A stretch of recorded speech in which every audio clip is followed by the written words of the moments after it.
welcome to Clown World Episode 3. I'm back with Francis Foster. Hello, mate. How are you? Yeah, not bad. Good to have you back. It's good to be back, mate. Pretty much the only podcast that will fucking have me. The only comedy podcast that will have me. So it's delighted to be here. Being cancelled by the globalist leftist shills. Well, so, that sounds very problematic and anti-Semitic and all the rest of it. Of course, You're not allowed to say globalist anymore. No, I know. Talking of things being racist, so this week we're going to be talking about what's racist this week, and obviously there's the royal race row with the Palace Furore, an 83-year-old lady in waiting to the Queen or King or whatever it is, had to stand down after asking somebody dressed like Coming to America where they're from. We're also going to cover Nazi drag queens. That's obviously going to be a regular thing until people get hold of their senses and stop putting Nazi drag queens in front of kids. We've got Canadian euthanasia, which sort of sounds like a good idea to me, but apparently it's bad. Apparently we should be keeping Canadian people alive. The Twitter takeover, we've got the census results and immigration, which are slowly trickling out. We've got women using makeup to look radically better and different. We've got Scottish independence wankers, and we've got Chinese COVID riots. It's all good news, mate. I'm really looking forward to it. This is going to be a really fucking uplifting podcast. Let's talk about some poor Chinese people getting their faces smashed in because they live under a autocratic regime. Yeah. Well, it's their turn. We had it a couple of years ago. But yeah, kicking off. I mean, I've already done a video about Ngozi Fulani, who turned up to the palace. Apparently, she wasn't actually invited. She tagged along with another charity. I'm not sure if that's true or not. Really? So it's like a house party when you were like 16. You went with your mate just to get in. I kind of respect that. Good on her. Yeah, me too. That's the first thing I respect about her. Well, that and helping abused women. That's kind of worthy of supporters of admiration. But when he said that, he said helping abused women, not helping abuse women. She's not a Ghislaine Maxwell. No, as far as we know. Yeah. Which I think Netflix missed a trick not calling that documentary about Ghislaine Life in the Jizz Lane. Because that's basically what she was. It was the Jetstream Jizz Lane. Yeah, absolutely. The thing that I love about Ghislaine Maxwell, right? I mean, that's a pretty problematic statement, but nobody, this is something for feminists to get pissed off about. Why is it only the woman who gets fucking blamed? Everybody else who actually did the raping, no. We can't bring them to power. All these men who are at the island, and it's like pretty much everyone who's at Davos. Yeah. You know what I mean? It's like Bill Gates, Bill Clinton, like everybody. Stephen Hawkins was there. Stephen Hawkins? Yeah, Stephen Hawkins. Oh my God. Take off your knickers. yeah. So he got a hand job off. Darius had a funny joke about Stephen Hawkins. He said Stephen Hawkins cheated on his wife, and he says that's the ultimate power play. He's got the best game of anybody who's ever cheated, because for him to cheat on his wife actually had to pick him up and carry him over to the other bed. No, he used to go to strip clubs a lot, particularly Stringfellows. I remember at a party I met this stripper and she was talking about it, and I was like, well, what was he like? Gentleman, apparently. Right, really nice guy. Yeah. Just used to go there and just like watching birds take their tops off. Just enjoy it. Enjoy it, mate. Part of God's creation. Yeah, exactly. Yeah. So he seemed like a great guy. I always felt bad for him when he left his wife. Yeah. Who'd obviously cared for him all those years and stuff. And then shacked up with this nurse, and then she immediately left him out in the rain. Yeah.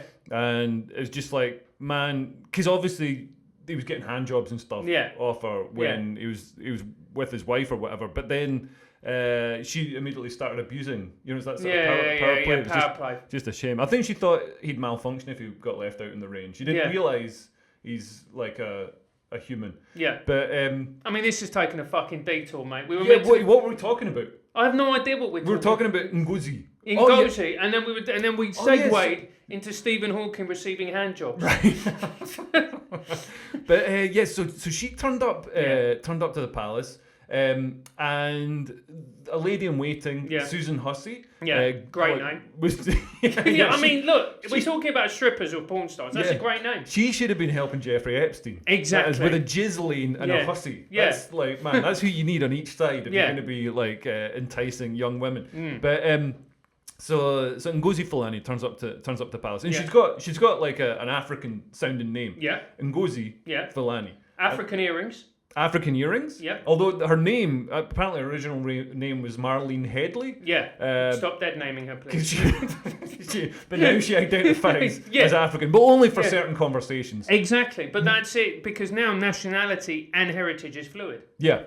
So you need to learn that. If you're her, not if you're me. No. I can go about calling myself like Umbutsu Mtana or something, and Here's a question. Run about. You obviously wouldn't get away with that if you trans race. But what if you trans race and gender? What the double checkmate sort of like, they can't get me. Like if they say anything, they're being transphobic because I'm like a woman. Look, what would happen if you turned up to headliners as Ngozo Kearse? Just sat there with with like a big lion tooth necklace. Yeah. And like my penis tied around my waist with a bit of string, a bit of twine from the Exactly. Yeah. And talk like this. I think I'd be in a lot of trouble. Mate. I might already be in trouble now. It's hard to tell. But yeah, this Ngozi Fulani, man, she turned up. She was like literally dressed like. I described it as coming to America, but it really was. I mean, like the only way, and it sort of looked like a sort of like a 50s interpretation of what an African woman would look like. Yeah. It was very sort of cliche. She had the hair. She didn't have any fruit in her head. No. And she didn't have any like bones or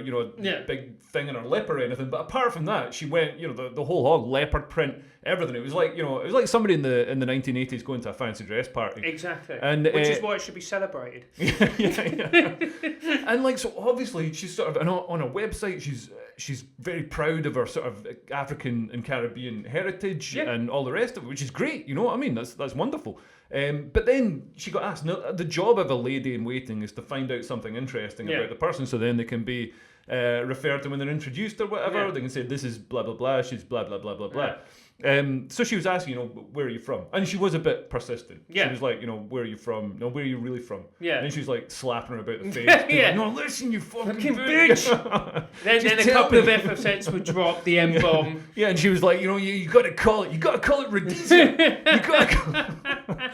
But no, she was a bit persistent. It was kind of awkward, and I can understand if you're black and in the UK, man, it would, especially if you're like UK born, it's gonna do your nutting. Like, because I get asked, not obviously like I'm not a victim of racism or whatever, but I get asked, where I'm because of my accent, and it's always a boring conversation. It's tedious, it's never that interesting. But she had gone out of her way to sort of dress up as this, so you would be thinking, oh man, like what what ancestry is this from? Yeah. Like you're sort of invited. It's like I feel like it's entrapment. It's like a woman wearing a really low cut top, and they'd be like, "Why are you looking at my tits? This is a hate crime." You know what I mean? You did get cleared of all charges, mate. So, so it's fine. You don't. We can move on from that. But look, I agree with you. If you go there in that kind of outfit, and if you go there and you want to embrace your culture and you want to display your culture, great. But then you can't get upset if people go, "What's this about?" Now, look, the other part of it is she was a bit indiscreet. She was a bit persistent. She's 83 years old, for fuck's sake. Old people say and do annoying things. Yeah. They just are. I'm amazed she wasn't more racist, to be honest. Exactly. I thought this was a rare example of a particularly non-racist old person. Yeah, exactly. I half expected the words bongo land to be dropped. Yeah. Do you know what I mean? A few years ago when Prince Philip was still alive, we would have had that. Yeah.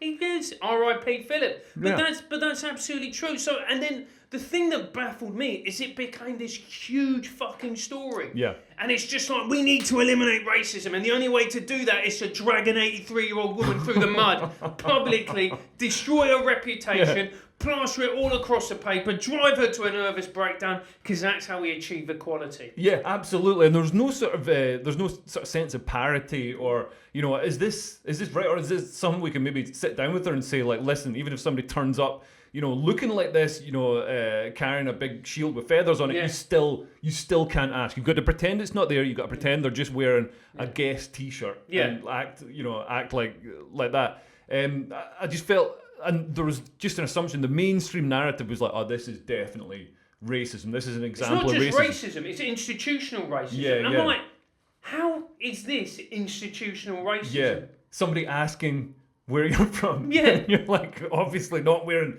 traditional, if she dressed like a Morris dancer or something, Yeah. it would have been like, why are you asking her where she's from? But she was dressed like that. And the like having it as like saying it's this example of egregious racism then sort of feeds into this narrative. A lot of white Brits will be like, well, what can I do if this, if I've got to watch out for anything that anybody says or does, and I've got to be so careful and tiptoe around, like I'm going to get caught out eventually, and that's going to make them like not want ethnic minority people. They're not going to be as welcoming to ethnic minority people. And it's also, look, as well, like, majority of people... And when I say ethnic minority people, I don't mean white British. Because that's what we fucking are now, mate. It's a fucking disgrace. We're getting replaced. Great replacement. Well, you're Hispanic, so you're you're replacing me, man. Yeah, trust me, not with my record with the ladies, mate.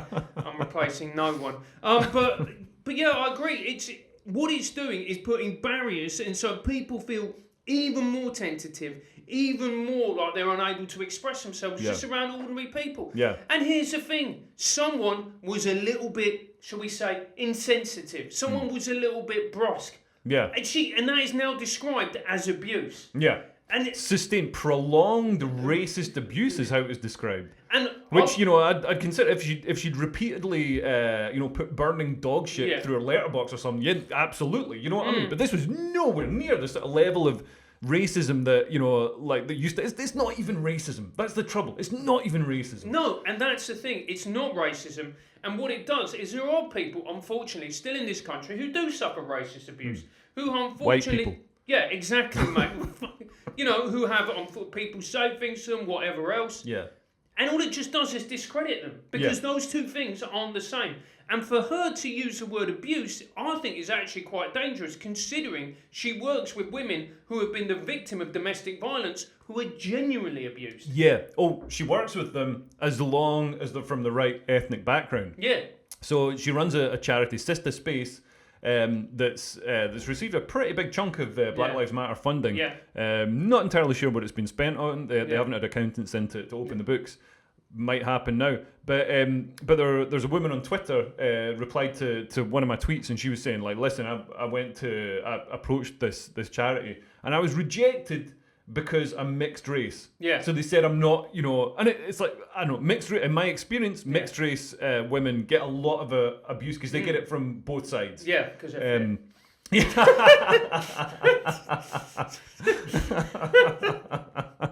had to.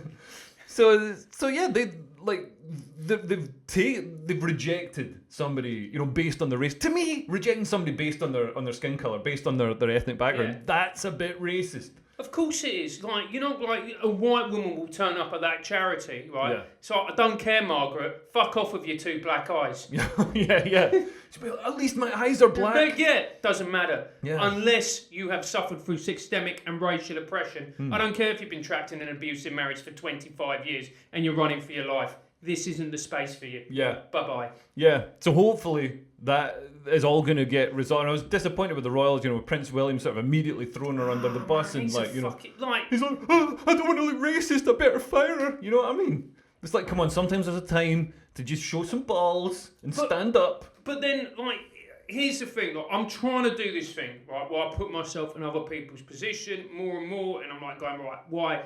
I kind of get why William did it. If you come from a family where your sister-in-law basically said that it's structurally racist because they asked what colour the baby was going to be. Yeah, which any family, like black people, yeah. Of course, that's what happens. Yeah. That's what happens. You have that discussion. Yeah, we've had it about hair colour, about everything. Obviously not, Well, I mean, your baby's black, mate, so you need to... I would ask a few questions, that's all I'm saying. Do you know what I mean? But even us, we've had, because I'm darker skinned, I'm a bit...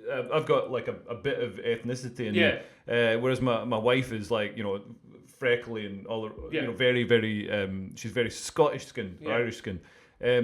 So... We've been talking, all the families have been talking not just about eye colour, hair colour, all that sort of stuff, but also about, skin colour. But because we're both white, it's not racist. And I think it's not racist if you're not white as well. It's just something that people talk about.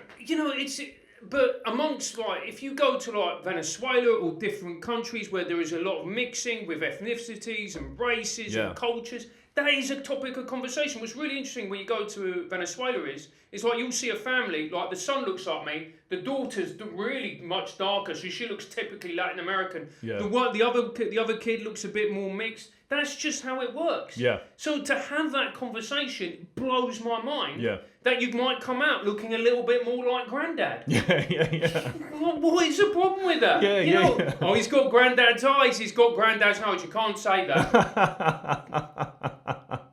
Do you know what I mean? It's insane. Yeah. It's insane, and it permeates everything. Like there's this fashion amongst stand-up comedians. I don't know if you've seen this joke. Where one of the comedians come out and they do this joke, right? Where they go, having a baby.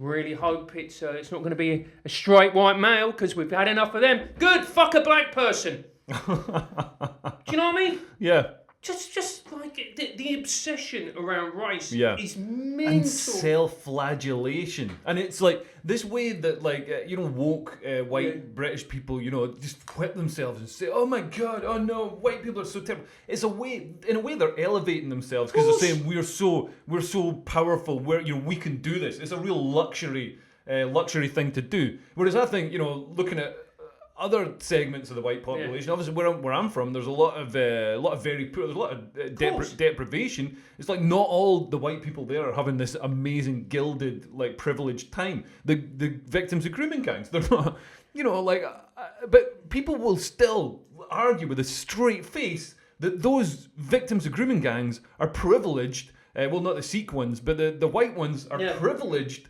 because if they were black, they'd be having a better time as a victim of a grooming gang. If they're black, they'd be having a worse time as a victim of a grooming gang. And it just blows my mind because also those girls were targeted for reasons of ethnicity. It was a race. And sectarian motivated hate crime as well as a sex crime as well. But I think when we interviewed on Triggernometry, Dr. Ella Hill, who was advisor to the government and herself a victim of grooming gangs, she put the number estimated because unfortunately we don't know because there's a lot of people who went through these grooming gangs and horrifically abused and raped and for completely understandable reasons, too traumatised to go to the police. They estimate 500,000 girls. Yeah, it's mad. And there's also a lot who still not see themselves as victims. They'll be like, I had this boyfriend. Or I had this boyfriend and stuff. Because a lot of the girls they didn't realise they were being groomed and stuff. Yeah. This is where Jeffrey Epstein missed a trick. Yeah, exactly. Him and Prince Andrew. They should have gone to Bradford. And I'm the kebab shop. Never mind the Virgin Islands. Yeah. You know what I mean? Move to Bradford, open up a kebab shop and go from there, Jeffrey. Right. Talking of the Midlands, actually Bradford's up north. This is this is the segue. Yeah. Talking of the Midlands, me and Francis are doing shows in Leicester and Stafford on the 20th and 21st of December. When's the Leicester one? Is that the 20th? Yeah, 20th in Leicester, 21st in Stafford. Leo is headlining the first half, so make sure to get in the first half. Are you sure you want to follow me? Yes. Are you sure? Yes, I do, to prepare the room. He doesn't mean it, right? Let's all just calm down. We don't have to do our complaints yet. Let's just have a think about it before we get upset. So we're gonna do some. It's gonna be fun Christmas shows. It's gonna be funny, and also I'm gonna be trying out some. Not trying out, but I'm gonna be doing some newer stuff that I probably won't be able to get away with in normal clubs. So if you want to see that stuff and also see some classic, not classic. I'm talking like I'm fucking Elton John. Yeah. If you want to see some stuff that I've done before that's good. It's going to be a good show, is what I'm trying to say. Look, Leo's very good at comedy. He's not very good at selling a show. Just fucking come to the gig, all right? Come to the gig as well, because we don't do many live shows either. Because to be honest, it's like it's a total pain in the ass. You got to go to where the show is, then actually do the show. It's like there's so much admin and stuff involved as well. So we don't do many shows often. So if you want to see us live. Where can you get tickets? There's a link below, probably. Yeah, there's a link below, exactly. So just come and see us there. Yeah, or you can Google Leo Kearse, Francis Foster, live Leicester, live Stafford, and you'll get the tickets. There we go. So we went from selling a show to Jeffrey Epstein in a kebab shop. Good. Yeah. Right. Oh, that should have been. I'd love to imagine if that was his what he'd been sentenced with, like community service. You now have to make kebabs for taxi the rest driver. of your life. Yeah. That's it, mate. Yeah. You've got to turn up. You've got to do a 12-hour shift. Yeah. covered in kebab grease, dealing with drunks. Yeah, and the grease would be a reminder of how Yeah. you used to be covered in grease during those massages. Exactly. So, yeah. And it was also a reflection of your filthy soul. Yeah, right. Look at that. Ngozi Fulani being asked where she's from wasn't the only racist thing this week. So I've got this video of a woman who says classical composers are racist. So let's watch this. If you're seeing this, you've reached Classical Music is Racist TikTok. The fact that classical music, which is really the music of 18th century Western European cis straight white male composers, is valued as the highest form of art music in America, is an example of white supremacy. Those who go to college to study music will spend countless hours studying music theory, Western music history, and more, and most schools only have one class requirement or no class requirements for world music. This means that educators are woefully unprepared to meet the standards of understanding global, interdisciplinary, and 21st century connections with music. Task forces like this one are arguing that the music major needs to be changed to be more all-encompassing and actively anti-racist. But in the meantime, those who are music educators have to struggle and wrestle with the question, how can I be actively anti-racist in teaching music in a system that values white supremacy? Follow me to find out. No, I'm not going to do that. I mean, she does actually. The trouble with a lot of this woke stuff that you want to get outraged by is she's got a point. Yes, she does. She's got a point. Yeah. And like, there's great like Fela Kuti, for example, amazing multi-instrumentalist. Probably I made that up, but definitely like great musician. And you know, brilliant. I think he died of AIDS. Right. But an African dude. Not sure where he's from. Scared to ask. Yeah. But yeah, they could teach. Might be from Hackney, mate. They could teach that as well. Yeah, they could. And look, that's the thing. You go like, well, you know, what are you going to teach kids? Because someone who used to teach, you've got a limited amount of time to teach the little fuckers. Yeah. So you've got a limited amount of time. So people go, why don't you teach this? Why don't you teach this? Yeah. How about you teach this? Well, first of all, you need to teach them to fucking read. You need to teach them to write properly. You need to teach them maths. Yeah. They're obesely fat, all of them. So you're going to need to teach They PE. don't fit under the harpsichord. Yeah, exactly, mate. Do you know what I mean? Like, how can you play the xylophone when your gut's hanging over it? Yeah. It dampens the keys. Exactly. So you've got to think like, well, what can you teach? And it's really easy to go, oh, teach this or teach that. But I remember in school, like we learned about gamelan. I think that's Filipino music. We learned about music, world music. We learned about reggae. We learned about lots of different things. So I don't understand where these comments come from, where they're going, it's like lots of people go, oh, you don't teach about slavery in schools. I taught a year 5 class about slavery. They were crying. I was like, toughen up. Yeah, because I'm pretty sure when I was at school, we learnt about, you know, some of the dodgy stuff that had been done by the Empire, and we learnt about certainly some of the evil. I mean, obviously I went to school in Scotland, so we learnt about the Covenanters, the Jacobite Rebellion, all this sort of stuff, Bonnie Prince Billy, or Charlie, whatever it's called. So then for people to say, yeah, this stuff isn't taught, it's bullshit. Yeah, it's bullshit. And what it is people not understanding the curriculum, not taking time to actually look into it, and then going, just spouting off an opinion. Yeah. You know, and people go like, oh my word, like these people, they're not teaching it, blah, blah, blah. And it's like, no, you don't remember it because at little school you were a little fucking prick and you didn't listen. Yeah. So you're like, I didn't get taught it. And it's like, no, you little dickhead. Yeah. You were out of the classroom fucking about, whatever it is. I can't believe people would spout off an opinion with a very brief understanding of a subject. I would never do that. No, I would never do that. I would never do that. Yeah. Anyway, the next thing, this is also racist. This is more something we can disagree with, I think. Yeah. A racist sign was found near Bellingham High School, and frustrated parents want to know what's happening inside the school. WBZ's Christina Hager's live in Bellingham tonight. Christina, the school says hate has no place on its campus. Must be a pretty bad sign. Yeah. Elisa, the superintendent sent out an email this week saying he's deeply saddened and that the school staff works hard to create an environment where all students can feel like they belong. But some parents here say more needs to be done. Stop white hate, said the sign near the entrance of Bellingham High School. Police say 2 residents removed it when they saw it Saturday. and brought it here to the police department, concerned about the tone. I don't know what led to it. I don't know why they put it up there. I don't know if it was a parent that's upset because of the way things are going. Since the spot is removed from the high school building, police say there are no security cameras where someone had propped the sign up along the main road. There are hate crimes, right? And they have hate crime rules in the school, so enforce them. It has some parents concerned. Tiara Bacchus's daughter told her about it after the superintendent sent this email calling it deplorable. She kind of said it nonchalant, like it's okay. And we just kind of looked like, how is this okay? And how are you going to just send out an email and expect everything to be fine? It's heartbreaking. She says it's not the first time her kids have experienced racial tension at school. These boys had a rope and they kept on saying the N-word. And my daughter, she got up and she went to the guidance counselor. Police say school resource officers never heard about that. The nice part with having the SROs up there is we want the kids to go to them. They're visible. They're there all the time and they're visible. So if they had a concern or have a concern, by all means, they should go talk to them. Well, one of those parents tells us she's so upset she's now considering moving her students to a different school.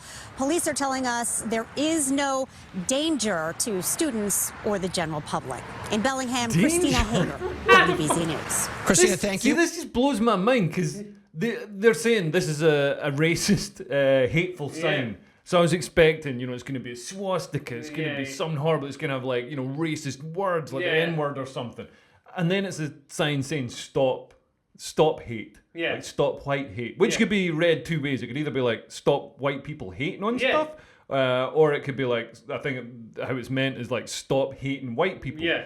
Which, shouldn't we stop hating white people? There's a lot of anti-white hate. I mean, you only need to go to a comedy club to see people openly hating on white people for laughs, which is fine and stuff. But let's not pretend it doesn't happen. You open Twitter, let's not pretend. I've been called all sorts of stuff this week based on my ethnicity for daring to comment on the Nguzi Fulani thing. So hateful. No, I mean, look, this is absolutely ridiculous.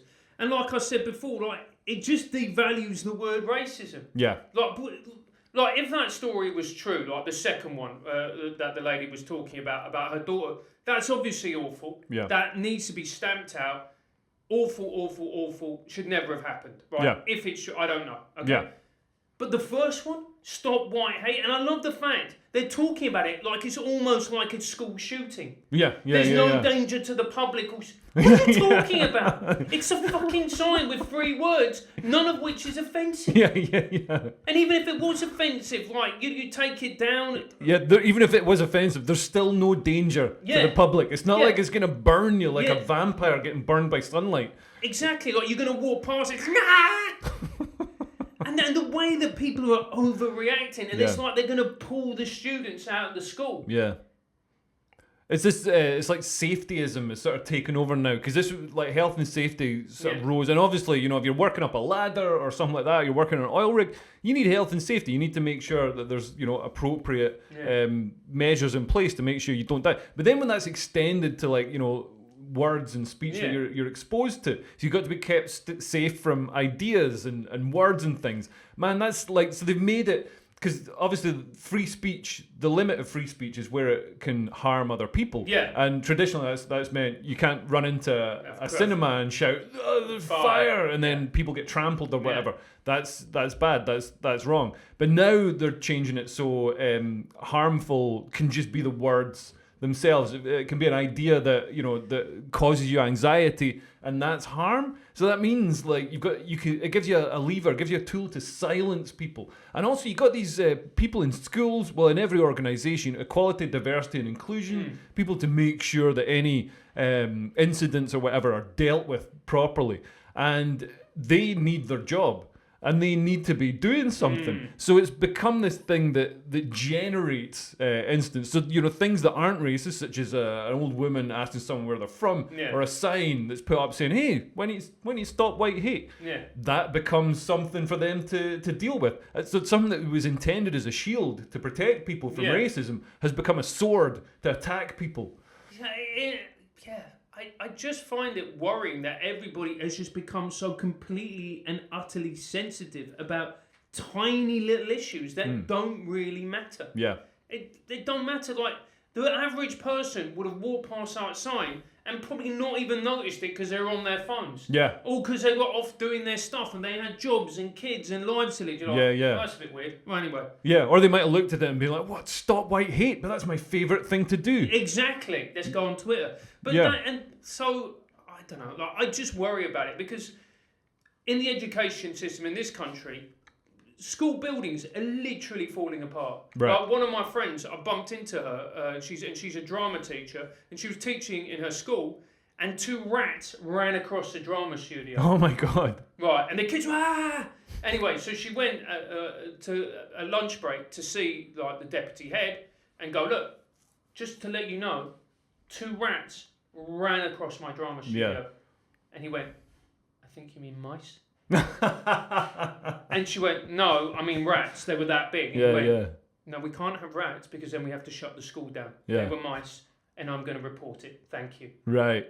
And you just go, let's talk about things that are actually important instead of like, anyway. Yeah, if only it was gerbils. I'd send my kids to that school.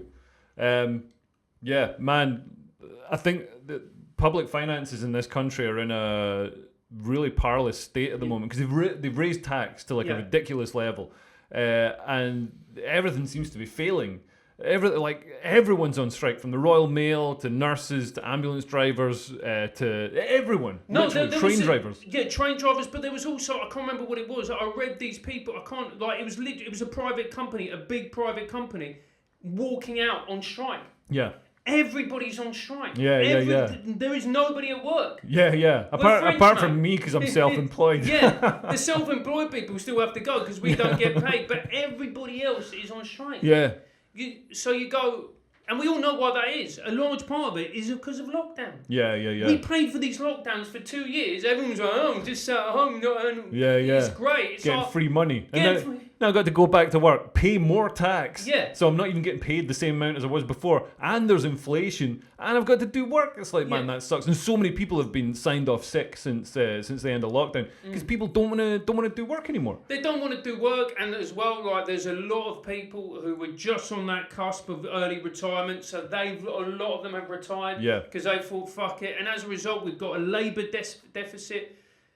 We're really screwed. I don't think people understand how this country is in a terrible state. Yeah. And anybody who wants a sort of reasonably managed immigration policy, I'm sorry, but you're not going to get it because if Labour get in, obviously we're going to have high immigration because those people tend to vote Labour. It's a sort of ideological thing with Labour as well. It's we should be helping people, we should be having open borders and letting people in.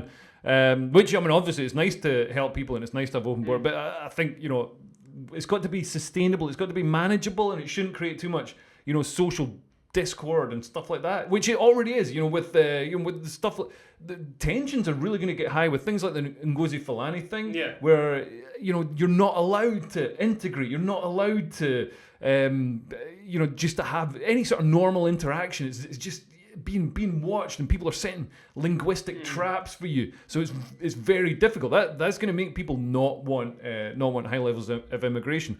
But the Tories are going to want high levels of immigration. This is going to be the driver for immigration anyway, because the economy is doing shit right now. We don't have enough workers, and getting sort of unskilled migrants is like a way to boost the economy, but it's sort of like steroids. It gives you a short-term boost, but then long-term your liver fails. Simon Evans described it as throwing kindling on a fire. You're not building the infrastructure for increased long-term productivity. What we really need to be doing is incentivizing people to have kids. But kids take 18 years to go into the workforce. Not with child labour, mate. Let's get them in. Let's fucking get them in. I'm That's telling the solution. You know, when I was a teacher, like we had like our 9, 10-year-olds. We had like some DT class. It was shit where they had to make slippers, right? Right. And one of these kids got me a slipper, and he was really proud of it. And I got my trainer out, and I was like, "This got made by someone your age, mate. Up your fucking game, son. This, I can't even walk down the road in them. Yeah. This, look at this, mate. Yeah. 120 quid. Didn't begrudge it. I wouldn't pay 20p. Yeah. You could run in the Olympics. Oh, yeah. In this thing made by a Chinese kid. Yeah, exactly. Because you know why? Because they've got a work ethic. Yeah, and unlike you. They got little fingers for Yeah, doing all the stitching. You can't get me. I can't make trainers with my big clunky fingers. No. No thumbs. Exactly. Open the sweatshops, get Britain working. Also, they fit up chimneys. Actually, that's going to be a problem with the obesity levels in kids now. They're not going to fit up the chimneys. No. Yeah, so we need to work on that. That's exactly what we need to do, and that's why the coming cost of living crisis is so good. We're going to drive down obesity, mate. No one's going to be able to afford to eat. Less food, less fat. Yeah, it's going to be great. Incentivise people to work as well. Get them out.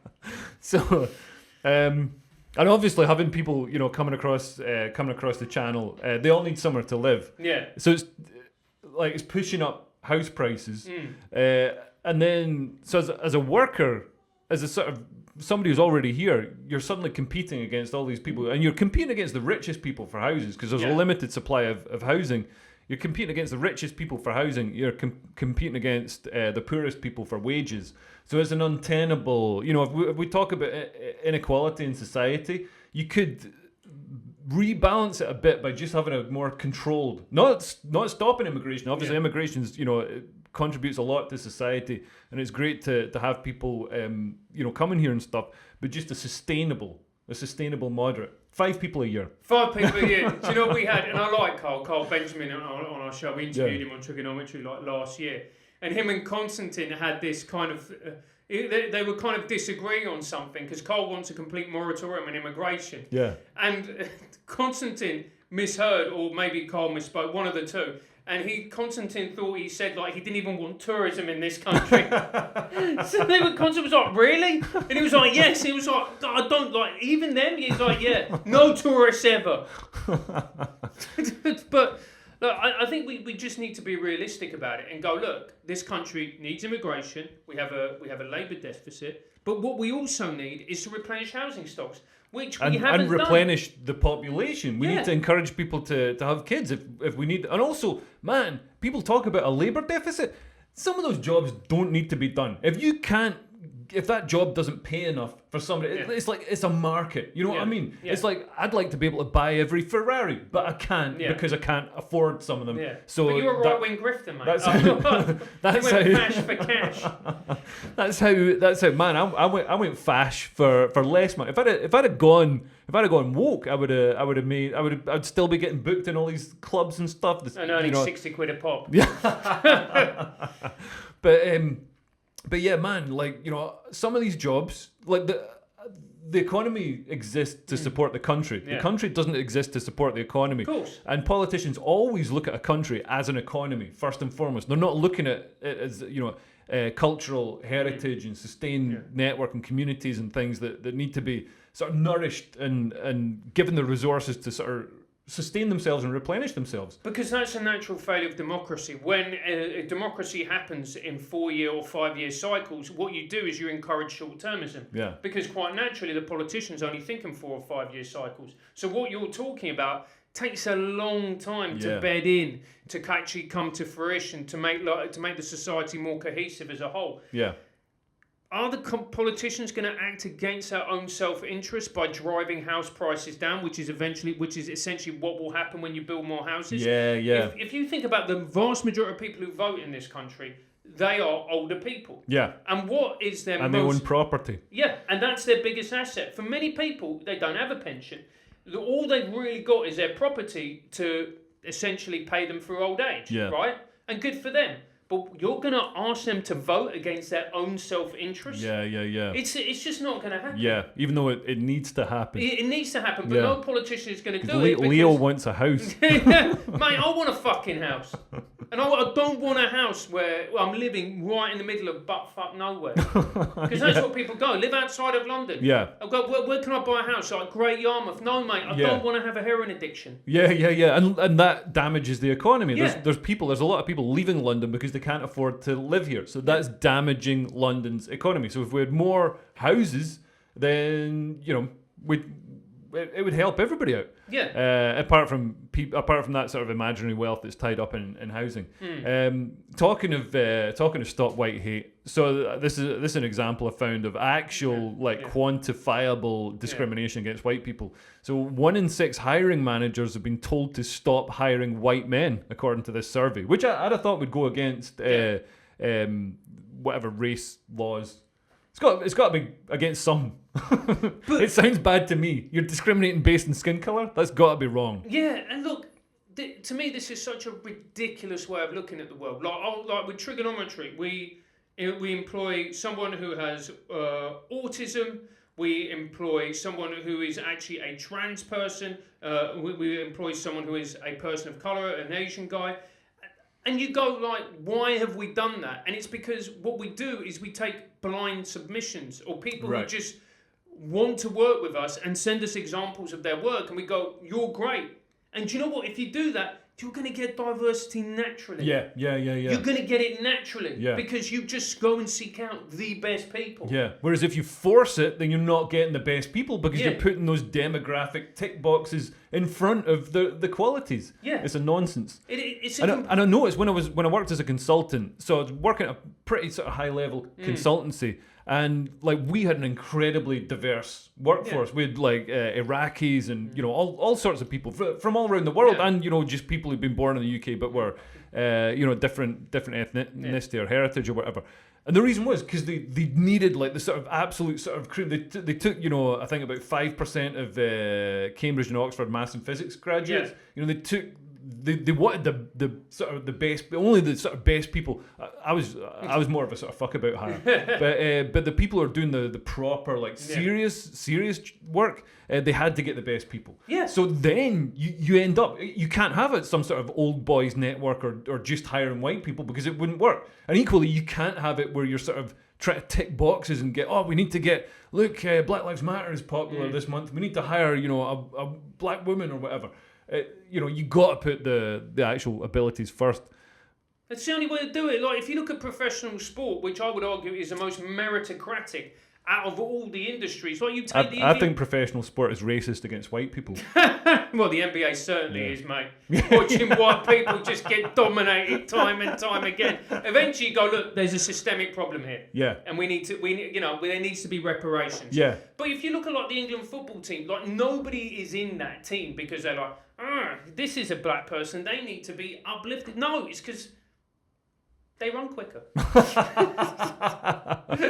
And here we've got this is somebody, because people have their preferred pronouns. Yeah. This is somebody with preferred adjectives. Yeah. Okay. I just had a parent ask me my preferred adjectives. Oh, by the way, it's not just a person, it's a teacher. This is a teacher at school. This the thing on the screen inside the classroom. But man, like, I'm not joking. Like, if I walked in, I was like, who's going to be teaching my kid? Who's going to be filling my kid's brain with ideas when she's at her most, like, vulnerable and programmable? Yeah. And I wouldn't even need to hear them speak. Yeah. They're wearing some sort of like My Little Pony t-shirt, and they got pink hair, and I'm not even sure what gender they are, or if they're transitioning. I'm not sure what from and what to. I just know that I don't want them. Don't want them there. That's maybe my bigotry, but I just want a normal, like, I think we can say normal because it's not normal to wear a My Little Pony t-shirt. I'm not being a bigot. But this is a real problem because I remember like one of the best teachers I ever had was a guy called Mr. Worsley, and this was in the 80s, and he used to turn up with like basically looking like a new romantic. I'm just looking back now, like the highlighted spiky hair, the leather trousers, like, or not leather trousers, quite like tight trousers and a flamboyant shirt. He was a fucking incredible teacher. He gave me a love of history that has kept with me throughout my entire life. Yeah. lessons come alive. It's only when I was 23 that I went, oh, he was gay. Yeah. But it didn't matter. Yeah. It didn't matter in the slightest because I went into that classroom and he sparked a love of learning. And he focused on learning and teaching instead. Yeah. So this person, you know, as I said, we've got pronouns. This person is now got adjectives. Yeah. I just had a parent ask me my preferred adjectives because she wanted to comment on one of my photos, but she wanted to use words that I liked hearing for myself. That's the kind of allyship that I need. A+. So... What do you mean, adjectives? So, like, you know, like fast. Or... Oh, I know what a fucking adjective is, Leo. I was like, man, I thought this guy was a teacher. It's a describing word. Right?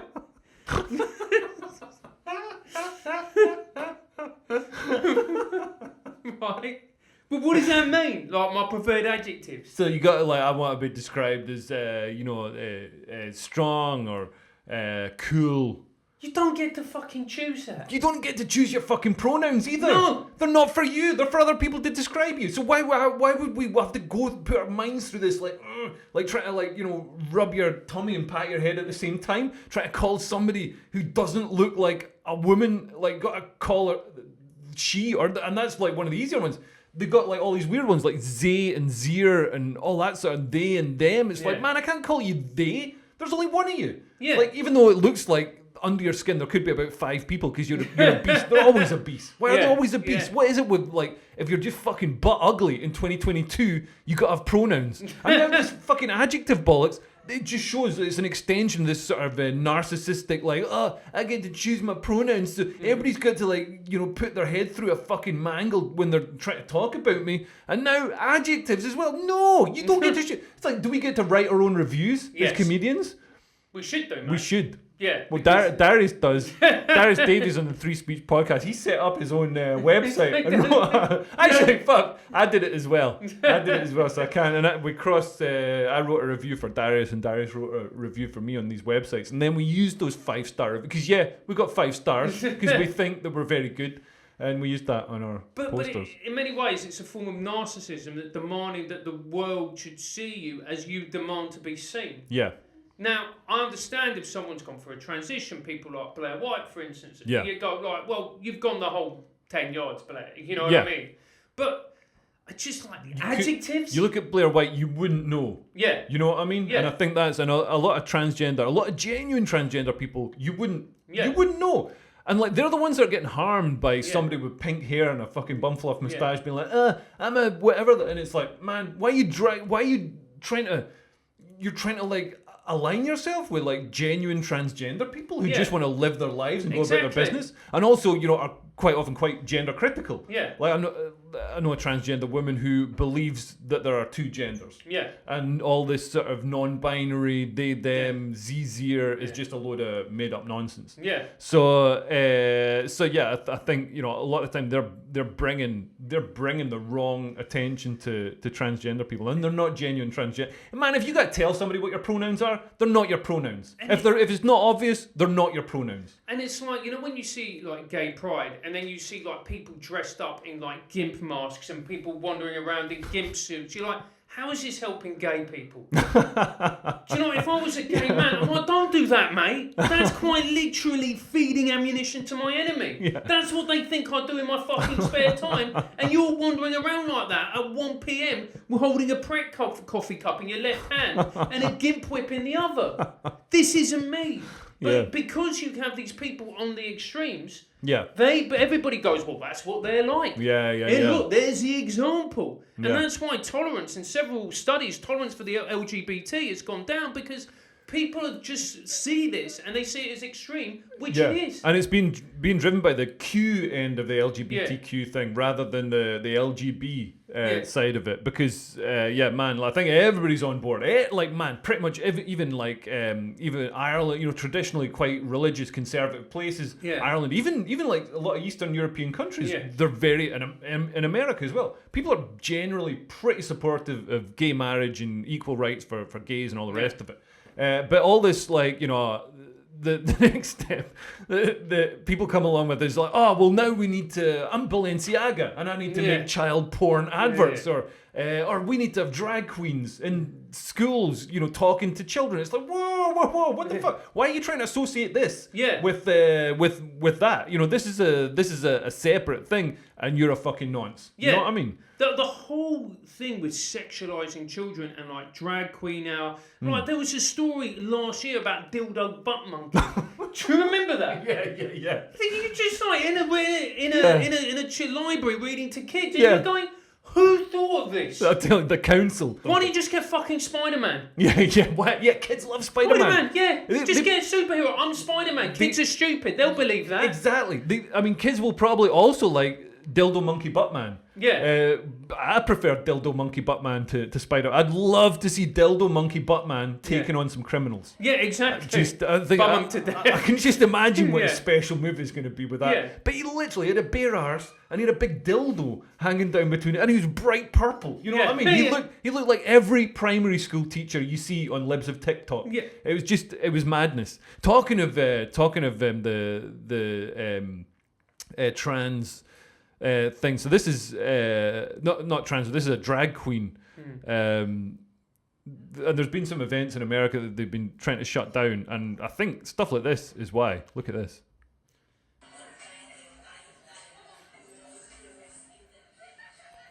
Yeah. I mean, like her or whatever the pronouns are. Like the tits are right out. They're covered in money. That's like that's a small child. I think that's wrong. I think we can safely say that's wrong. Yeah, I have no idea what goes through these people's minds when they think this is acceptable. Yeah. I just genuinely don't. How can you sexualize children and accept that is okay? Yeah. Kids holding up like bondage or whatever else. Man, that Balenciaga ad campaign, that was insane. That was, if you haven't heard about the Balenciaga ad campaign, did we talk about it last time? No, I can't remember if we did. Man, so basically it's like Balenciaga is the Spanish fashion house, and they had these adverts, and so it's got little kids, the same sort of age as the kid in that video there, but you're holding teddies with bondage gear, and also on the table, there's all these references to sort of Pizzagate and paedophilia. So they had panda eyes, which is that's a sort of paedophile thing because it's to do with the children being upset. There was also references. There were court documents placed on the table referencing a child sex abuse case. So this was very obvious and very in the open. They've been very open that this is referencing child sexual abuse. It's not like there's nothing can be inferred or anything. It's like they're literally stating it. And then the head designer, I can't remember her name, but she was a total fruitcake. She had somebody went on her Instagram, and there's this Twitter thread that details all of her Instagram posts with her. She was in a relationship with somebody who's been accused of paedophilia twice. You know what I mean? And they were joking about child molestation. There was all these pictures of children crying and all sorts of states of lots of blood and toddlers and stuff like that. Just all dodgy, completely dodgy as fuck. And it's like, man, for Balenciaga, what the fuck? They're and also Balenciaga still got all their banking facilities, still got all that. Man, if somebody comes out and says something vaguely homophobic or anything, or anti-queer or whatever, instantly banking facilities gone, instantly dropped by everybody. Well, that's the Jews, mate. Just make a note, timestamp 5:44. Got to edit that out. or clip it out and destroy Francis' career. Yeah. But, and I just, again, I don't understand.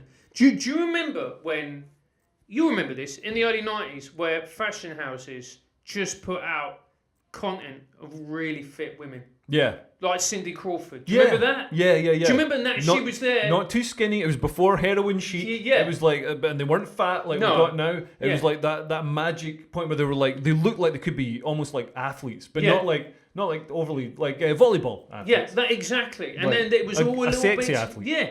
And it was all a little bit sultry, and there was a group of Naomi Campbell was another one, and they were all just supremely hot women. Yeah. Right, and then everyone went, yeah, that's an unrealistic version of what a woman should be. Of course, it's meant to be unrealistic. Yeah, it's aspirational. That's the fucking You're point. supposed to be unhappy and aspire to looking like that, so you look a little bit better. Yeah. You're never going to look like Cindy Crawford, but you can look a bit better. Yeah, exactly. It's like, I like football. Is it... I am shit at football. Do I start moaning because somebody is much better at football than me and gets paid hundreds of thousands of pounds? Yeah. Do I sit in a corner and bitch about it because I take off my shirt and I look like I'm about to go through a transition, right? No, I don't. So, what I don't understand. It's just this stuff. Yeah. What's wrong with just putting beautiful, hot people and using it to market your products? That's all we want. Yeah, totally. That's all we want. I don't care if I walk past a billboard and there's like they're happening like a couple of there's this like handsome black guy who's ripped to shit because there's a part of me going, I could look like him. Obviously, I can't fucking look like him. Yeah.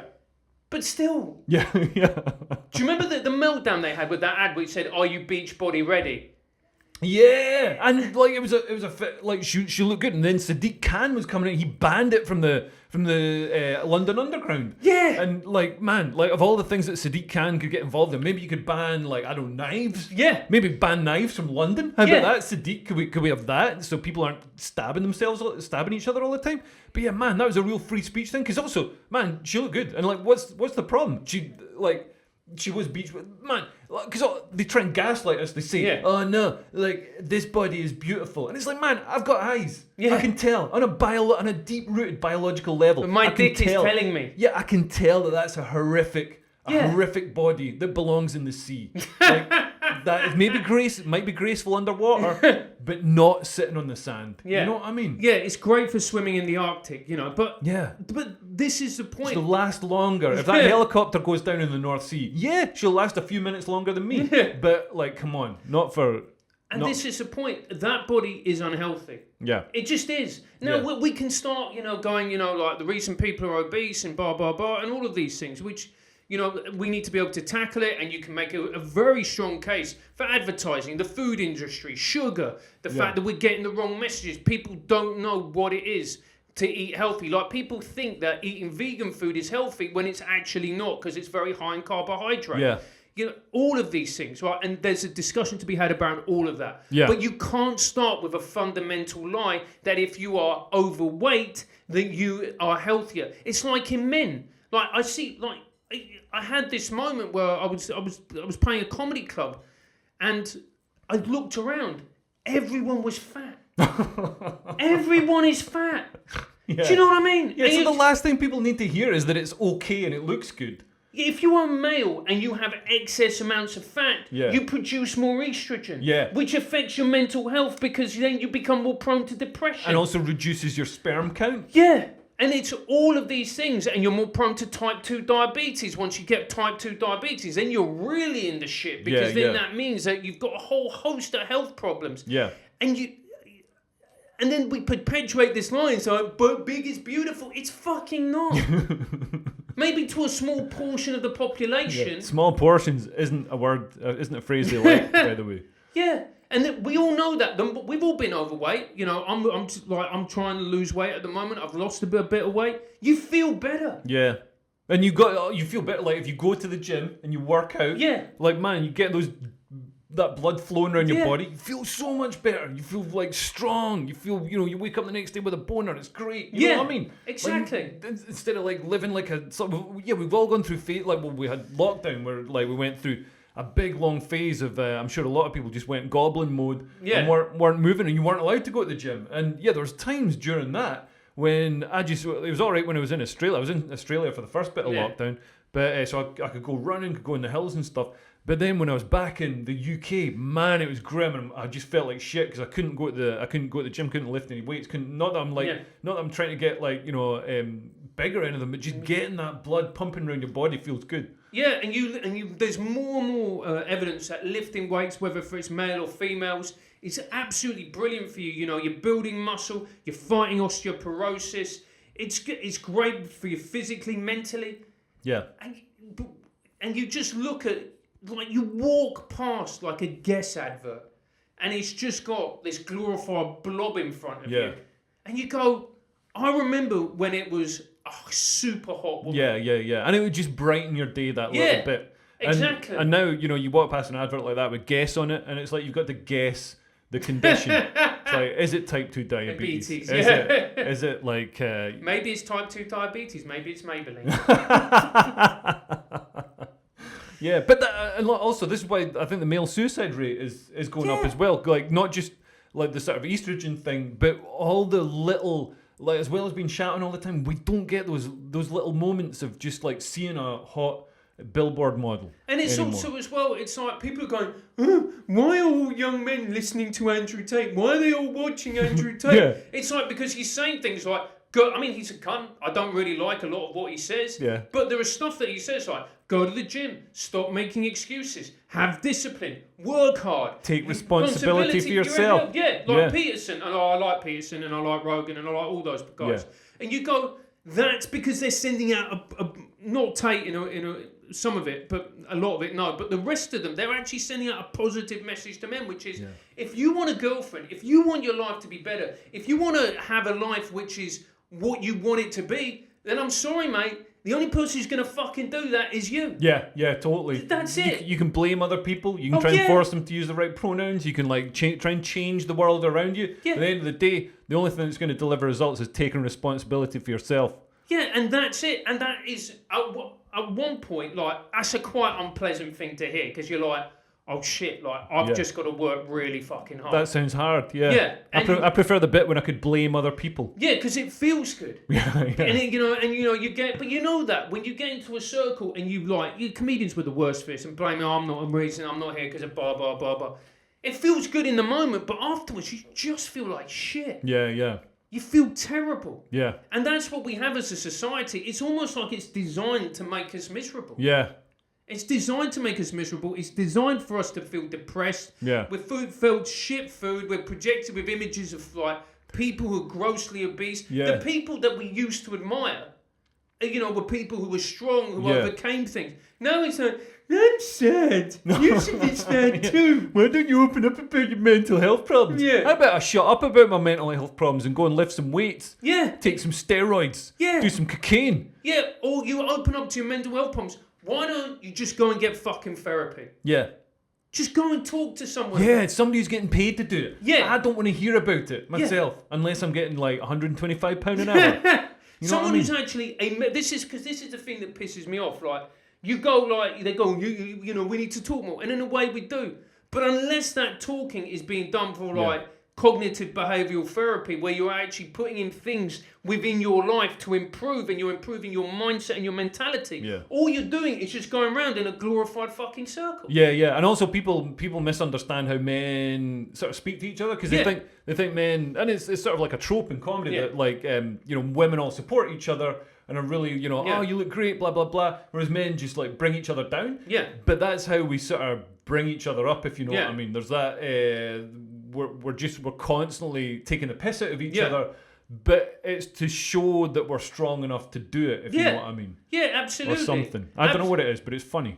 Yeah, but it's also as well like because as a man you've got to strive and you've got to achieve and you've got to and you've got to want to get better. Like every day you've got to want to get better. Yeah. And that's why like people love professional sport. Yeah. Because they look at these like athletes, many of whom have come from the worst and toughest and poorest backgrounds. Yeah. But because they work hard, they've got insane ability and their mindset's incredible, they get to where they want to be. And you're like, well, if I use some of that kind of mentality and put it in my own life, then maybe I'll be able to achieve what I want to achieve. Right, I never thought of sports like that. I always just thought sport was boring.